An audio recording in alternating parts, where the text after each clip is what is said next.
I am going. You see these things? These are what bring oxygen from the machine to this that goes in my nose. I just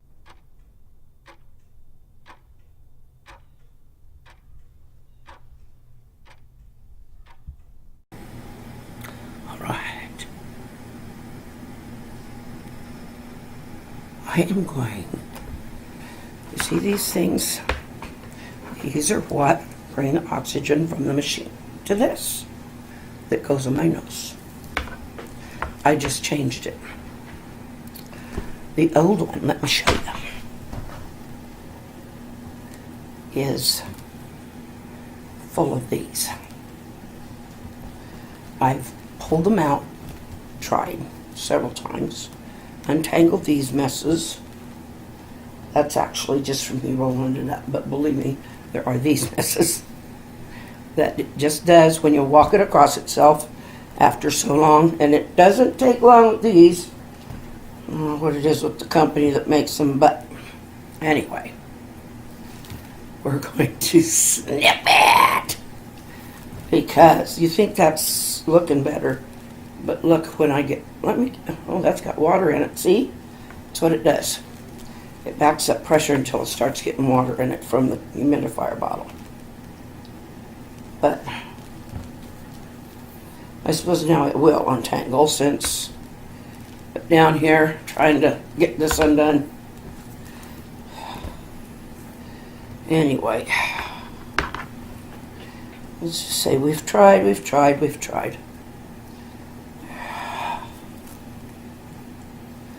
This one has been untangled a few times, and it retangled within probably 10 minutes.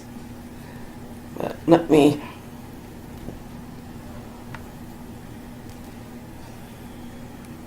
show you one of these. Look close there. You see? It does this. And I can do this all day long. Within minutes, it will be back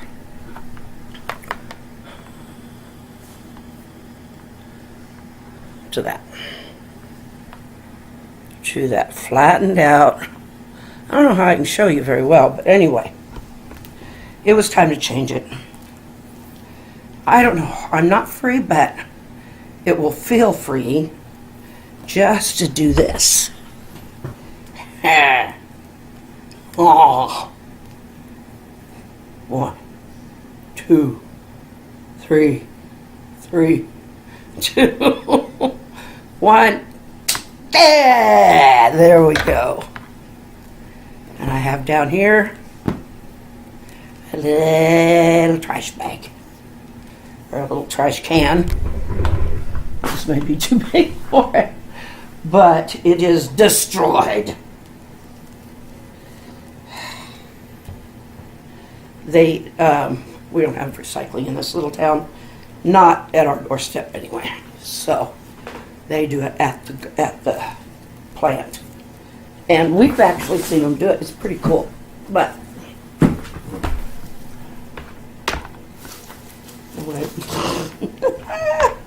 there. Okay, it's the right one. I don't want to screw. I thought about doing it in these little short straw-like things, and I thought, oh my gosh, that'd take me forever. These things are 50 foot long. That would end up boring. So, yeah, I went out of camera. Did you see my butt? Oh, I hope not. It's big enough for a mountain.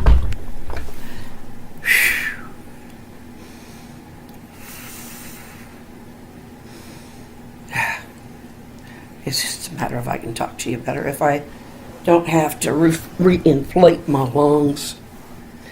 Okay, that was fun. Be back later. Okay, this is the cover of Who Be Charlie Bee, and I'm working on its sequel now. And I just want you to really take note of this cover because There is something special about it I'm going to show you later. Anyway, I'm going to read just a short excerpt. I know I gave you the little spiel on the back the other day, but this is the end and the burial, the end of the funeral service for his father, and the burial. The very first chapter of Who Be Charlie Be is father dies. This is when his father has passed, and not in a nice way. Anyway, there is a word that's used in here simply because Charlie is dark and his family is all white, and he lives in a white area. And the real Charlie, that was his life. It's based on truth. So in order to make it authentic and to show just how, in that day and age, it was probably, a lot of people use that word. Today, the word nigger is just raises the hackles, and I use it very sparingly and only to show how degrading it was, because his mother stands up for him, and she won't have it. Anyway, that's not what this little section is about, but I do want you to understand the book, and it is about how he has to deal with this now, that his father and lifelong protector is gone. So,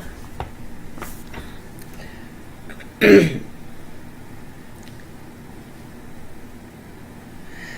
minister's benediction ended the service, and soon the burial at the cemetery sealed the finality of a man's life.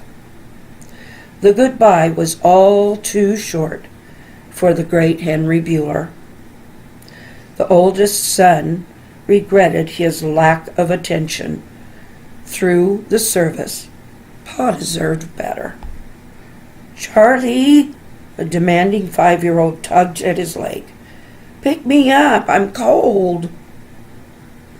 Okie dokie, Early Bee, up you go. Charlie hoisted his youngest brother over his head onto his shoulders. He buried the youngster's feet under his bulky, wool-covered arms. The boy reached his hands under Charlie's coat collar.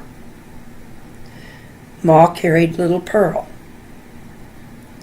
The large Bueller family loaded the wagon and slowly clip-clopped out of the cemetery and back to Blue Rivers. Grandma and Grandpa Bueller hosted the family and friend remembrance dinner, served buffet style, with more dishes than would fit on the large sideboard.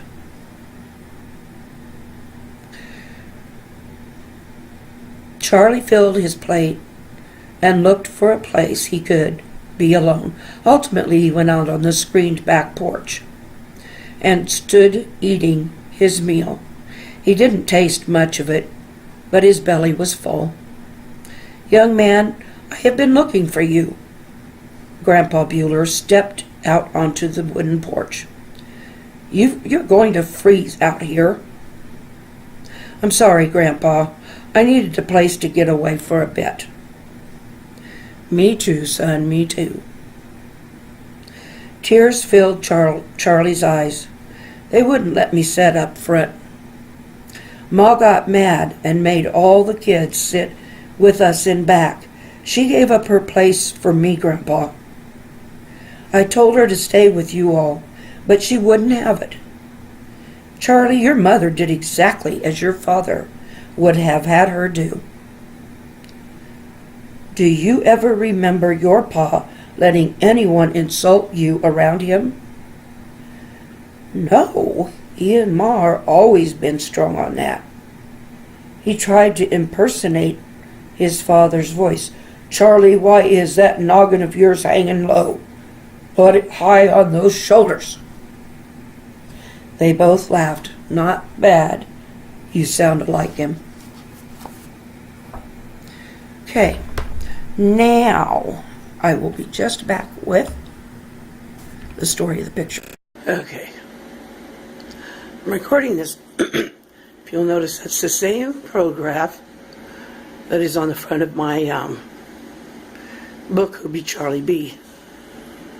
The painting was done specifically for that book cover. It is done by my cousin Michael, Michael Eakin in New York. And it's quite, excuse me, it is quite detailed and fabulous. Hi, I hope you enjoyed your day. I slept some, but I tell you what, this morning, cutting that tubing just made me feel empowered.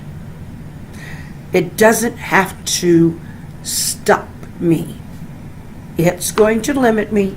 It's not going to stop me. Well, not until they put the daisies on my grave. Happens soon enough for all of us, right? Anyway, I hope you enjoyed the reading, and I hope you understood that it took place back in that particular part of the book was in 1905, and Charlie was 20. So I hope you understand the times, and that's where some of that other stuff comes in. And anyway, 2 shout outs I want to give. I love to see TFXE with Charlie and Allie. I love to watch Shaytards. Great to watch. But I'd really like to give a shout out to the Fry Life. Mary Fry is the wife. She has cystic fibrosis, which is a lung disease, and they're trying to work on her nutrition and her bacterial growth in her lungs. She'll explain the condition better than I could, or you can Google it. It's something that was diagnosed in childhood and it's a progressive disease. Anyway, the other one is, they've just got her and her husband have such a positive attitude. You wouldn't believe it. Anyway, the other one is Exploring with Josh. He goes everywhere, and he's so respectful. He does not mess with anything. He doesn't destroy anything, and he has permission. He always has a way of getting on there. He never just tramples onto private property, which I have seen a couple of those exploring vids too. So anyway, see you tomorrow. Have a great day, great night, great day tomorrow.